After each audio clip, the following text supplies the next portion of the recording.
Far more comfortable with a pistol than a rifle, Nikia clutched a large gun in the chaos of battle.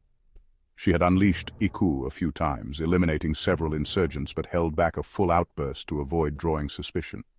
The atmosphere was suffocating. Gunshots roared, dust choked the air, and the tension was almost tangible. Peering out from behind the rock that shielded her, she caught sight of an enemy and moved to fire, but was quickly spotted.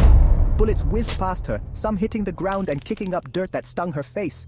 She ducked, her eyes burning red, her vision blurring with confusion and desperation. "Fall back, I will cover you." Obina's voice cut through the chaos, sharp and urgent. As Nikia prepared to retreat, Obina fired wildly to provide her cover. She was ready to sprint when her blood ran cold.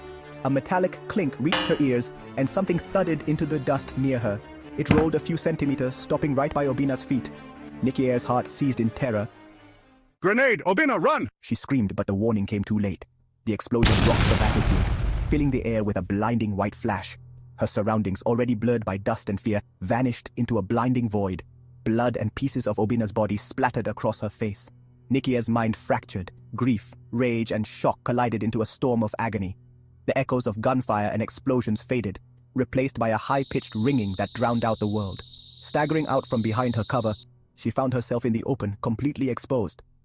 "Echo!" Her scream tore through the air, a cry that was both a curse and a summons. She ripped off an anklet with small bells and unwound the charm wrapped around her waist. Arms spread wide, she advanced toward the enemy with an eerie calm.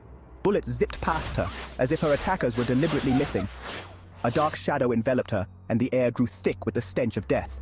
Howls echoed, and the once clear battlefield became a twisted nightmare. With a mere wave of her hand, chaos unfolded. One insurgent suddenly turned on his comrades, hurling a grenade into their midst. The explosion sent bodies flying. A pickup truck full of terrorists flipped over, smashing into the ground with a deafening crash. As she continued her relentless march, more calamities followed. She pointed at an M60 and the weapon jammed spectacularly. The barrel latch caught and unhooked, leaving the gun useless. Another insurgent tried to launch a rocket, but it veered off course and exploded far from its intended target. "Allahu?" One fighter began to shout, but he never finished. A massive explosion tore through their ranks, leaving a scene of carnage in its wake.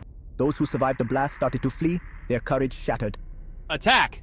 Nikia's commander roared, his earlier fear forgotten as he urged his men forward, but his words fell on deaf ears.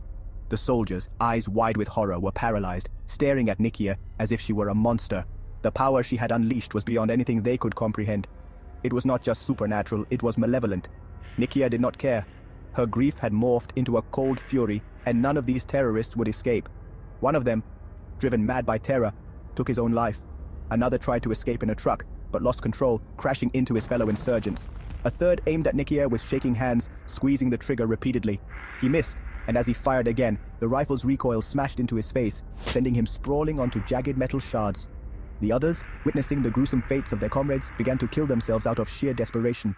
By the time the battlefield fell silent, Nikia stood alone amidst the carnage. She had obliterated them, but victory had never felt so hollow. When the dust settled, Nikia's comrades stared at her in horror. They whispered in hushed tones, some muttering about witchcraft, others simply frozen in fear. Even the commander, who had seen more than his share of violence, looked at her with wary eyes, but he also saw an opportunity.